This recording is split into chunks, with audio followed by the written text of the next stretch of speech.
আচার, এত অনুষ্ঠান আপনি আমাকে বলেন শোনান, এত আচার এত নিয়ম আপনি বলেন করেন। আমার একটা বিষয় সেদিন মাথায় এসেছিল যে আমরা এত নিয়ম করলাম মা, আমরা যারা আমিষ বুঝি আছি, আমাদের একটা দন্ত দাবন করার ব্রাশ আছে না, কয়জন পরিবর্তন করেছিলেন? অনেকেই করেন নাই, অনেকেই করেন নাই। আপনি দামোদর মাস করেন, কিন্তু আগে যে ব্রাশটা ছিল দন্ত দাবন করতেন, এটাই আছে, আছে কিনা? এত নিয়ম অনেকের আছে, এত নিয়ম আপনি করেন, কিন্তু এটা আপনি করলেন না।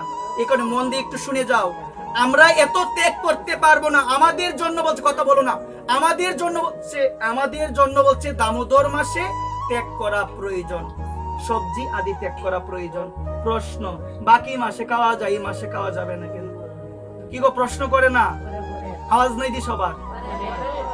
এই দামোদর মাসের মধ্যে পটল, সিম, বেগুন, ঝিঙ্গা, মূলা এগুলো খাওয়া যাবে না কেন? আমাদের প্রশ্ন করা হয়, বাকি মাসে খাওয়া যায়, এই মাসে খাওয়া যাবে না কেন? দেন পূর্বক শুনে যাও কেন খাওয়া যাবে না। আমরা সবসময় অন্ন গ্রহণ করি না মা? করি কি না? আওয়াজ নাই দিয়ে। সবসময় কি গ্রহণ করি? আমরা একাদশীর দিন অন্ন কেন গ্রহণ করি না? কেন করি না? কারণ একাদশীর দিন অন্নের মধ্যে পাপ পুরুষ অবস্থান করে, এই কারণে আমরা করি না। মন দিয়ে শুনেন, আমরা সব সময় অন্ন গ্রহণ করি, কিন্তু সব সময় অন্নের মধ্যে পাপ পুরুষ আশ্রয় নেই না। একমাত্র কোন দিন? একাদশীর দিন। একাদশীর দিন পাপ পুরুষ অন্নের মধ্যে অংশ গ্রহণ করে বিদায় ওই দিন যে ব্যক্তি, যে মা, যে পুরুষ, যে ছেলে অন্ন গ্রহণ করবে, তার সমস্ত অঙ্গের মধ্যে পাপ পুরুষ অবস্থান করবে একবার। এই জন্য গ্রহণ। ঠিক সেই রকম মা, অন্যান্য মাসের মধ্যে যে সবজিগুলো গ্রহণ করা যায়, এই সবজিগুলো এই মাসে গ্রহণ করা যায় না, কারণ চাতুর্মাসে 4 বর্জন। শ্রাবণে শাক খাওয়া যায় না, কার্তিক মাসে বরবটি, সিম আদি, দুধ খাওয়া যায় না, তারপরে দই খাওয়া যায় না, বিভিন্ন মাসে। মন দিয়ে শুনবেন, খাওয়া যায় না কেন মা? মেডিকেল সায়েন্সে প্রমাণিত আছে মা।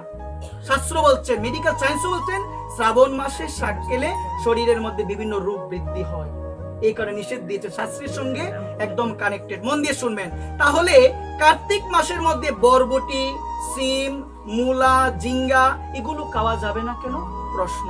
শাস্ত্র বলছেন ওই কার্তিক মাসের মধ্যে ওই পাপ পুরুষ আশ্রয় নেই এই সবজির মধ্যে, এই কারণে বলছেন দামোদর মাসে, কার্তিক মাসে এই সবজিগুলো পরিত্যাগ করতে হবে। যারা পরিত্যাগ করবে না, এক কল্পকাল তাদের নরকে বাস করতে হবে একবার। শাস্ত্রের বিধান আপনি শুনলেন কি শুনলেন? যে দামোদর মাস করা প্রয়োজন। শাস্ত্র থেকে তো শুনলেন, শাস্ত্র তো এটাও আছে কিভাবে পালন করতে হবে। আপনারা প্রশ্ন করেন, কেন খাওয়া যেত না সবজি, তো খাওয়া যাবে না কেন? আরে বাবা, অনেক সময় যুক্তি দিয়ে বোঝা যায় না ভাবের বিষয়।